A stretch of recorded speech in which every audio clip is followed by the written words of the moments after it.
예, 시청자 여러분 한 주 동안 잘 지내셨죠? 신유리입니다. 이해랍니다. 그거 아시죠? 어떤 거요? 실패는 성공의 어머니 뭐 이런 얘기 있잖아요. 네네. 뭐 우리가 살다 보면 정말 실패 많이 하고 또 그래서 그 실패를 두려워하지 말자는 차원에서 아마 이 속담이 생긴 것 같은데, 그런데요, 실패는 성공으로 가는 지름길이라는 그것이 정말 들어맞는 곳이 있습니다. 어딘지 아십니까?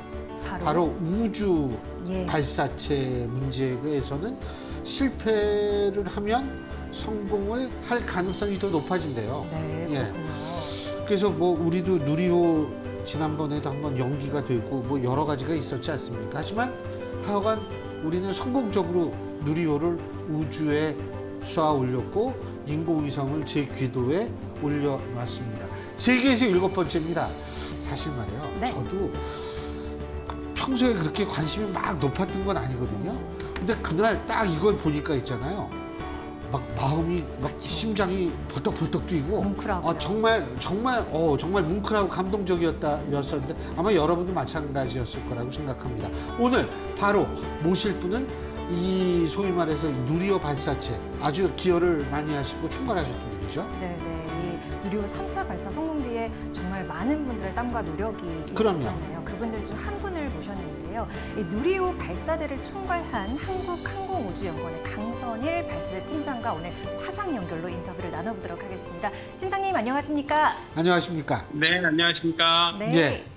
지금 어디신가요? 네, 안녕하십니까? 지금은 대전에 있는 저희 한국 항공우주연구원 본원에 있습니다. 네, 일단 축하드리고 고생 정말 많으셨습니다, 팀장님. 아, 감사합니다. 죄송한데 댁도 그러면은 이 항공우주연구원 나로도나 아니면 대전이나 이쪽에 있으세요? 아니면 서울에서 가족들은 지내세요? 네, 가족들은 대전에 있습니다. 대전에. 그리고 제가 이제 출장 형태로 나로우주센터에 다니면서 일을 하고 있죠. 그러시구나. 그러면 네. 많이 얼마나 자주 출장 가세요? 지금 제가 대전에 있는 사무실에 출근한 게 한 달 만이에요. 그래서 발사가 있을 때는 이렇게 한 달, 2달씩 또 가 있기는 하지만 보통은 한 2주에 한 번 정도 이렇게 가고 있습니다. 아니고 한두 달 동안 못 들어가셨으면 그건 그러니까요. 출장이 아니라 그쪽이 주고 이쪽이 부가 되는 거 아니에요? 네? 그렇죠. 어떻게 보면은 저쪽 네. 나로우주 센터에 있는 그 현장과 사무실이 저희의 주 근무처가 되고 대전이 부 근무처가 되고 이렇게 발사가 있는 경우에는 이렇게 바뀔 수 있습니다. 예. 지금 이제 안도의 그런 휴식을 좀 보내고 계실까 궁금한데요. 지금 발사한 지 한 5일 정도 지났거든요. 그간 어떻게 지내셨어요? 네, 발사 끝나는 그 당일과 그 다음 날은 일단 발사대 현장에 대한 안전 조치라든가 긴급히 처리해야 될 것들을 처리했고요. 그리고 주말에는 일단 모든 일을 접고 그리고 가족들 품에 안겨서 좀 휴식을 취했습니다. 다행히 이번 주에 연휴고 또 비가 많이 와서 집에서 꼼짝 안 하고 있었습니다. 아니 밤 새셨을 것 같아요. 첫날 발사 못 하셔가지고. 그죠? 네, 그렇죠. 예, 밤 샜죠. 예. 밤 아침에 이제 예. 네. 말씀하세요. 예, 아침에 뭐 하여튼 그날 여러 가지 문제가 있었는데 그 일을 해결하고 이제 문을 열고 나서니까 다시 낮이더라고요. 다시 다시 또 밝아져 있어가지고 내가 지금 하루를 지난 건가? 그날인가? 막 약간 헷갈리기도 하고 그랬습니다. 그 누리호를 세우고 다시 눕히고 이 시간이 많이 소요가 되나요? 그것에도 의사결정이 굉장히 큰 결단이 필요한 거라고 하던데요. 네, 그렇습니다. 일단은 발사체가 이제 조립동이라는 곳에 조립하고 보관을 하고 있다가 발사를 위해서 밖으로 나오게 되면 하루 정도, 그러니까 거의 한 10서너 시간 정도의 여러 가지 절차를 거쳐서 발사할 수 있는 준비 상태가 되고요. 이거를 또 다시 눕혀서 조립동으로 내려가기 위해서는 또 역순으로 모든 일을 해야 되기 때문에 또 내려가는 일도 복잡하고 또 무엇보다도 발사를 하는 날짜를 잡고 또 여러 가지 발사를 위해서 외부에서 도와주시는 분들이 많습니다. 뭐 경찰이나 군이라든가 정부에서도 주시고 있고, 그리고 그런 모든 분들에 대해서 다시 한번 양해를 구해야 하고, 하루 연기하게 되면 그분들도 다 하셔야 할 일들을 제치고 이 일을 하고 계시기 때문에 연기한다는 것 자체가 기술적으로는 그렇게 어려운 문제가 아닌데 기술 외적으로 상당히 어려움이 많이 있습니다. 아니 뭐 문 열고 나니까 이게 낮이더라. 이게 오늘이 지금 하루 지나갔나 이렇게 말씀하셨는데 네. 죄송한데 좀 나이가 들수록요 밤을 새면 네. 다음날 제정신이 아니에요. 근데 괜찮으세요? 괜찮으셨어요? 맞습니다. 제가 이번에 그거를 아주 뼈저리게 느꼈습니다. 그래서 사실 젊었을 때는 하룻밤 새고 그 다음날 뭐 한 이틀 정도는 아무 문제가 없었는데, 이번에는 새벽 한 3시 이렇게 넘어가니까 정말 육체가 정신을 지배한다고 할까? 이런 느낌이 들더라고요. 그렇죠. 그래서 정신이 멍해지고 아무 생각도 없고, 그래서 정말 위기가 있었는데 그 상황에서도 집중하고 그 솔루션을 찾아내시는 분들이 있어가지고 해결할 수 있었습니다. 다행히 아니 그러니까요. 대학교 때는 예. 이거 밤새 하고요. 예? 다음날 수업 들어가고 이랬거든요. 밤새 술 먹고. 근데 이제는 뭐 그건 상상조차 가능한 상황이 아니고요. 아무래도 아주 상황이 맞아요. 안 좋아요. 부담감 때문에도 더 그렇게 예. 느끼셨을 것 같은데요. 그렇죠. 그 발사하고 나서요. 그 개인적으로 안도하신 시점이 궁금해요. 막 단계가 나눠지잖아요. 그 엔진 분리하고 이런 부분도요. 예, 맞습니다. 사실은 제가 맡고 있는 그 발사대 같은 경우에는 발사체가 이륙하면, 그러니까 발사가 되면 더 이상 할 수 있는 일이 없어서 통상적으로는 발사가 끝나는 시점에서 안도하게 됩니다. 근데 이번 같은 경우에는 또 문제가 발사를 연기하게 됐던 그 문제가 발생했던 시점이 발사를 한 2시간 내지 3시간 정도 앞둔 시점이었어요. 근데 이것이 가장 발사의 마지막 순간, 발사체가 이륙하기 직전에도 똑같은 그 과정을 반복을 하기 때문에 그 발사 직전까지도 이 문제가 혹시 또 나오지 않을까 매우 걱정을 많이 했었고요. 그리고 발사체가 이륙하는 순간 일단은 저희는 안도를 했고, 그렇지만 또 저희에게 발사체의 목적이 위성을 정확한 궤도에 투입하는 그런 게 가장 큰 목적이기 때문에 차세대 소형 위성이 분리되었다라는 그런 멘트를 듣는 순간 비로소 안도할 수 있었습니다. 예. 일반적으로 우리가 비행기 타면 말이에요. 이륙 후 5분, 이륙에서 5분까지, 이륙 후 5분까지, 그리고 착륙 전 5분. 이때가 가장 긴장해야 되는 순간이라고 얘기를 하는데 이 로켓은 어떻습니까? 네, 로켓도 마찬가지입니다. 그래서 보통 이륙하면서 여러 가지 이벤트들을 방송이나 아나운서들이 이렇게 얘기를 해주잖아요. 거기서 이제 가장 제일 먼저 오는 이벤트 중에 하나가 맥스 Q라는 게 있습니다. 그래서 이 맥스 Q라는 게 동압이 최대치다 이런 뜻인데요.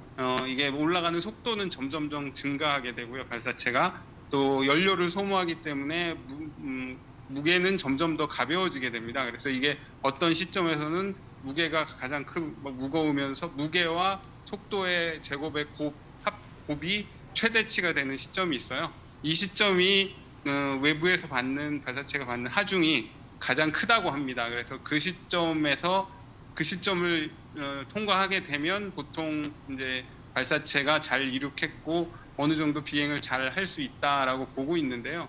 또 중요한 이벤트가 이제 엔진 1단이 끝나고 2단이 연소하고 이렇게 단분리들이 일어나는 이벤트들이 있는데, 이 단분리도 상당히 쉬운 일이 아니기 때문에 단분리도 매우 중요한 이벤트 중에 하나입니다.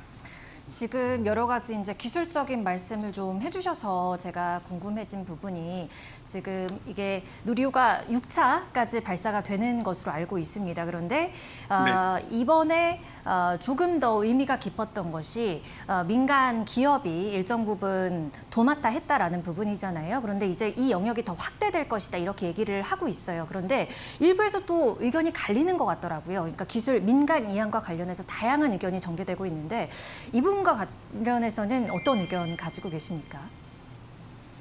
글쎄요, 지금 뉴스페이스 시대라고 해서 점점 더 이 우주 관련된 기술이 정부나 관 위주의 기술에서 민간의 기술로 이전되고 있는 추세이고요. 저희도 그 추세에 따라야 한다라고 생각하고 있습니다. 특히나 저희 같은 경우에는 일단 정부 주도고 관 주도이기 때문에 일단 예산을 먼저 확보를 하고 그 다음에 일을 수행하게 되는데요. 예를 들어서 저희가 이 누리호 같은 경우를 만든다고 할 때 하나씩 예산을 확보해가면서 만들게 됩니다. 근데 민간에서 한다고 하면 만약에 위성 발사 수요가 충분하다 그러면 미리 만들어둘 수도 있겠죠. 동시에 만든다든가 그렇게 되면 훨씬 더 자주 발사할 수도 있고 훨씬 더 많은 발사 위성을 올릴 수도 있기 때문에 그런 의미에서는 민간 이양을 하고 민간이 주도된 우주 개발로 나아가는 것이 방향적으로는 맞다고 생각합니다.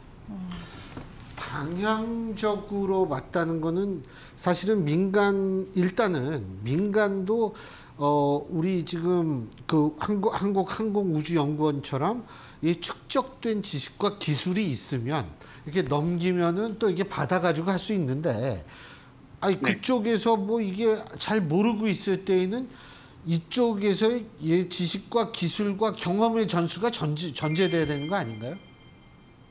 네, 맞습니다. 그래서 저희 한국항공우주연구원에서는 한국형 발사체를 지난 작년에 2차 발사로 인해서 한국형 발사체에 대해서 기술적으로 완성을 했다고 판단을 하고 이제 이번이 3차 발사였고요. 6차 발사까지 점진적으로 저희들이 가지고 있는 기술을 민간에 이전을 해서 6차 발사 이후부터는 민간에서 독자적으로 한국형 발사체를 운용할 수 있도록 그런 기술 이전 계획을 세워놓고 지금 차근차근 진행해 나가고 있습니다. 이번 3차 발사가 그 시작이라고 볼 수 있겠죠. 저는 사회과학을 해가지고 예. 궁금한 게 하나 있어요. 이쪽 분들이 이제 한국항공우주연구원 분들이 이제 개인 기업으로 가실 가능성도 배제할 수는 없겠네요. 그 왜 그러냐면 예, 뭐 그것도 가능하겠죠. 아니, 제가 왜 여쭤보냐면 저는 이제 독일에서 하기로 했는데 우리나라 귀국해서 첫 직장이 국책연구원이었어요.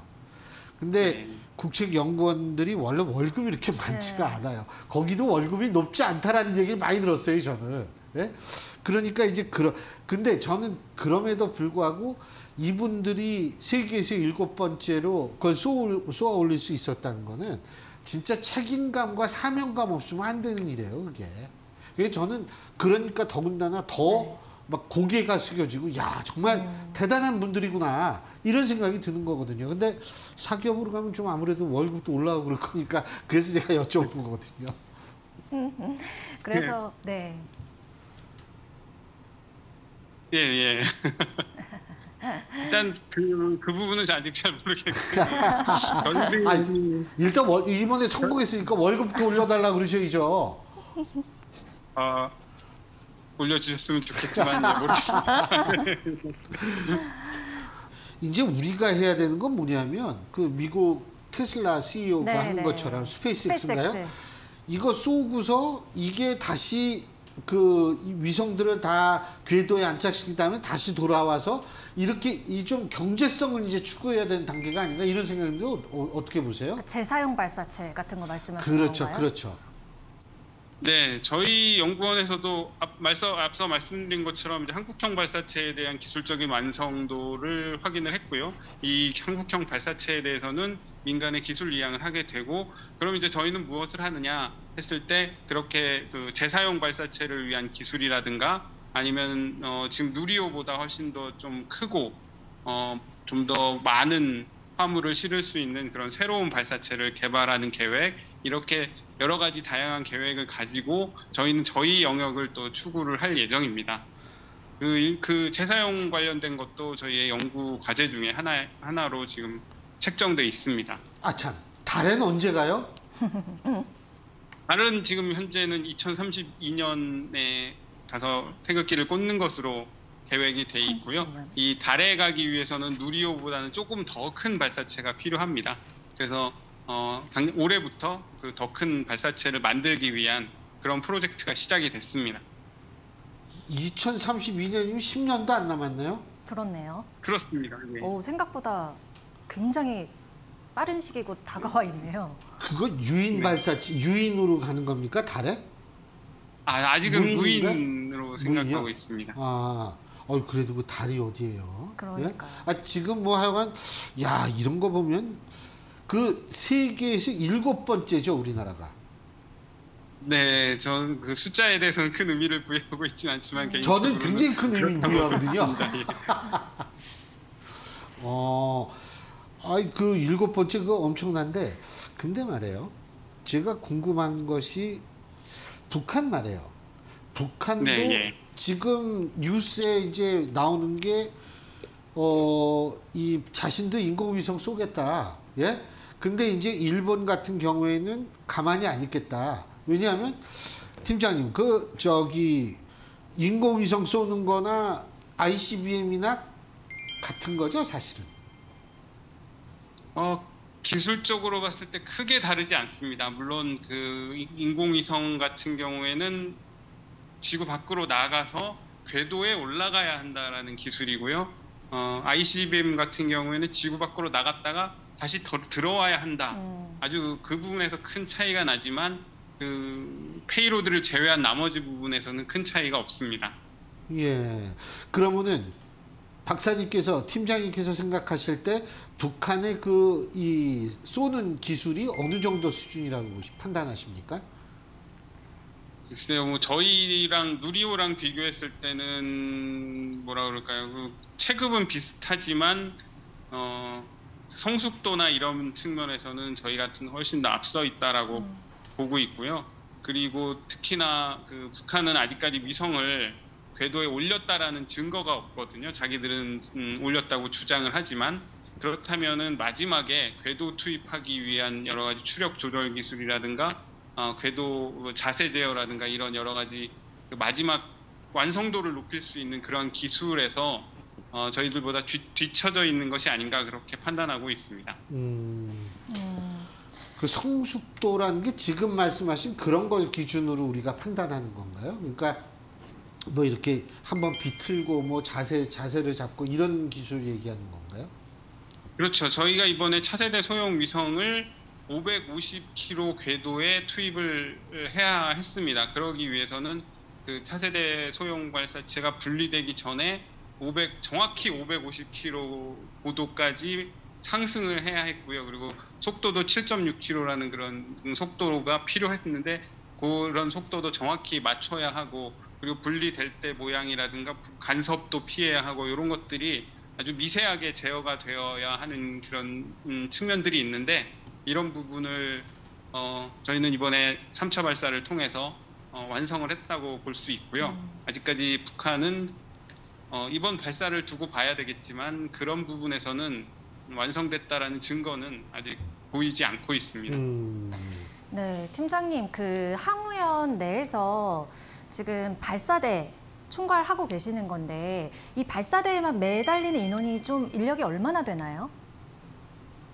저희 항우연 직원으로서는 저를 포함해서 총 14명이 발사대 개발에 참여를 하고 있고요. 예. 그리고 저희만 할 수 있는, 저희가 앞서서 기술에 대한 그런 계획을 짜고 플랜을 세우고 그렇게 하지만 실제로 이런 일들을 진행하는 것은 역시 민간의 영역이 같이 참여하지 않을 수 없기 때문에 저희도 체계종합기업과 비슷하게 주관 기업이라고 해서 현대중공업이죠. 지금 뭐 HD 현대라고 사명이 바뀌긴 했는데 현대중공업에서 참여를 하고 있고, 그래서 그렇게 그 기업체에서 참여하시는 분까지 합치면은 약 50여 명의 인력이 발사대를 만들고 운영에 참여하고 있습니다.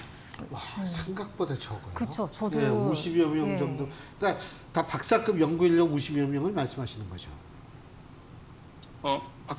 박사급 연구 인력은 한 20여 명 되고요. 나머지는 이제 뭐라 그럴까, 실무 인력이죠. 제가 여쭤본 게 예. 이쪽도 굉장히 인력이 기술력이 데려오고는 싶은데 부족하다는 말씀을 좀 많이 들었어요. 뭐 반도체 이런 부분처럼요. 그래서 궁금했던 점이 있었습니다. 근데요. 네, 인력은 상당히 많이 부족합니다. 네. 근데요. 제가 듣기로는 말이에요. 다른 나라가 기술 이전을 가장 안 해주는 게 바로 이 발사 기술이라고 하더라고요. 맞죠?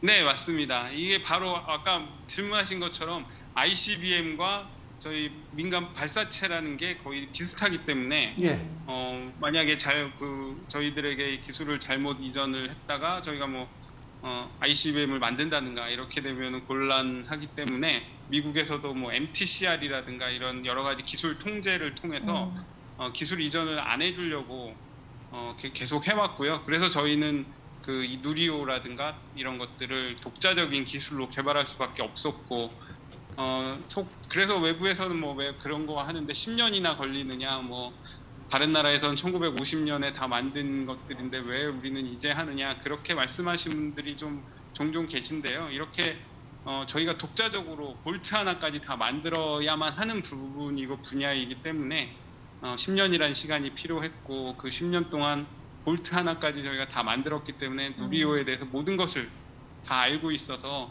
무슨 문제가 생겼을 때 즉각적으로 대응할 수가 있었다라고 그렇게 생각하고 있습니다. 팀장님, 항우연 초기 멤버신가요? 저희 항우연 설립이 1990년경에 설립이 됐고요. 저는 2000년에 합류를 했습니다. 그 시점이 언제죠? 제가 보니까 93년에 그 KSR-1 이때가 이제 발사체 역사 좀 시작되는 것으로 보던데 한 7년 정도 텀이 있잖아요. 언제 시기죠? 그래서 저희 말씀하신 것처럼 KSR-1이라는 거에서 시작을 했고요. 그리고 처음에 KSR-1하고 KSR-2는 고체 연료를 갖는 그런 사운딩 로켓, 아주 초기 로켓이라고 볼 수 있고, 그 고체에서 KSR-3부터 액체로 저는 합류를 했습니다. 과학에 대해서는 굉장히 무지한데 그 북한 보면은요, 액체 연료에서 ICBM 쏘는 거 이거 있지 않습니까? 이거를 고체로 바꾸는 게 굉장한 기술이라고 그러는데 어떻게 우리는 거꾸로가 된 거예요, 그러면?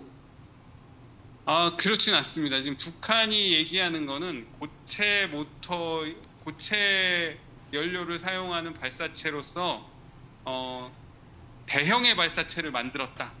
이게 상당히 큰 기술이다라고 얘기를 하고 있습니다. 그래서 고체 같은 경우에는 비교적 소형의 그런 발사체를 쉽게 만들 수 있다라는 장점이 있는 반면에 대형화하기가 어렵고, 그리고 정확한 궤도 투입을 하는 게 어렵다라고 알려져 있습니다. 그래서 이번에 북한이 자랑하는 거는 그런 고체 모터를 사용하는 발사체이지만 대형급의 발사체로 자기들이 만들었다라는 걸 자랑을 하고 있고요. 액체의 특징은 대형화가 쉽고요. 그리고 정확한 궤도 투입이 가능하다라는 장점을 가지고 있어서 발사체 분야는 보통 액체를 사용하고 무기 분야는 고체를 사용하고 있고, 그렇게 크게 분류가 되고 있다고 보시면 되겠습니다. 이 3차 발사 성공까지 정말 많은 일들을 겪으셨고 많은 부분들을 현장에서 느끼셨을 거라고 생각이 듭니다. 조금 더 바라시는 부분이 있다면 좀 들어볼 수 있을까요, 팀장님? 아시다시피 저희 한국항공우주연구원은 정부에서 설립한 기관이고요. 그리고 KSR-1에서 KSR-3 그리고 나로호, 누리호 모두 정부의 예산으로 진행을 했습니다. 그러다 보니까 저희들이 그 정부의 예산이라는 것 자체가 국민들로부터 나오는 것이고요. 또 매번 발사할 때마다 국민들이 정말 많은 성원을 보내주셔가지고 저희들이 그런 성원에 힘입어서 계속 연구를 하고 있습니다. 그래서 앞으로도 지금 말씀드린 것처럼 뭐 차세대 발사체 계획이라든가 달에 간다든가 아니면 좀 더 심우주 탐사, 재사용 발사체 이렇게 저희들이 많은 계획을 가지고 있고요. 그때마다 국민들께서 성원을 보내주시면 비록 저희들이 월급이 많지는 않지만 국민들의 성원 그것에 힘입어서 더욱더 열심히 일할 수 있으니까요. 좀 더 성원해 주시고 관심을 가져주셨으면 합니다. 이거 대통령실에서 꼭 봐야 되는데. 근데요, 우리 저 팀장님은 어렸을 적부터 이게 발사체 이런 거 나는 정말 한번 뭐 로켓 같은 거 만들어서 쏘고 싶다 이런 생각 가지셨었어요? 어렸을 적에? 어렸을 때는 사실은 이런 쪽에 제가 일을 할 거라고 생각을 하진 않았었습니다. 그러다가 이제 대학을 진학하는 시점에 있어서 어떻게 하다 보니까 뭐 그 항공 우주 쪽에 그런 쪽을 알게 되었고요. 그래서 대학에서 학문을 전공을 하면서 하나하나씩 익혀 나가다 보니까 발사체라는 부 쪽이 정말 많은 사람이 하고 있진 않지만 앞으로 유망할 것이고 그런 생각이 들어서 이쪽으로 파고들게 됐고 그렇게 하다 보니까 계속 커리어를 이쪽으로 이어오다 보니까 지금까지 오게 됐네요.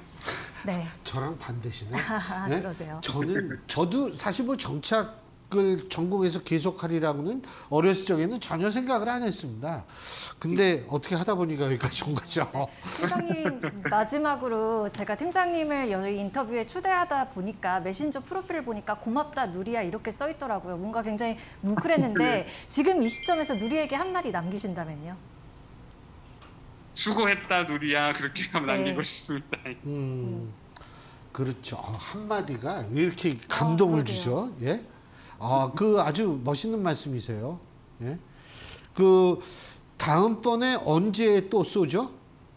발사? 앞으로 25년 중반에 추가 발사가 있을 예정입니다. 25년 중반까지 또 열심히 뛰셔야겠네요. 그렇습니다. 예. 우리 국민들이 정말 진심에서 응원을 하고 있으니까 힘내시기 바라겠습니다. 그리고 월급 문제는 제가 항상 틈날 때마다 얘기를 하겠습니다. 방송에서. 감사합니다. 예, 오늘 말씀 잘 들었습니다. 고맙습니다. 네, 감사합니다. 예, 지금까지 항공우주연구원 강선일 발사대 팀장하고 얘기를 나눴는데 네. 아니 진짜 내가 그 월급 얘기를 한 이유가 왜 그러냐면요. 거기가 그렇게 좀 높지 않은 월급임에도 불구하고 너무나 많은 분들이 열심히 하셔가지고 그럼요. 그 덕을 우리 국민들이 봤다는 거. 그리고요, 이게 덕을 본 게 누구냐면 우리 꼬마들 있잖아요. 꼬마들이 롤모델이 생긴 거예요. 그렇죠. 예? 나도 이제 하면은 저걸 쏠 수 있어. 그죠? 이게 굉장히 중요한데 정말 대단한 일 하신 거예요. 맞습니다. 예. 네. 저희 정말 귀중한 시간이었고요. 저희는 다음 이 시간에 더 알찬 내용으로 찾아오도록 하겠습니다. 함께해 주신 여러분 고맙습니다. 고맙습니다.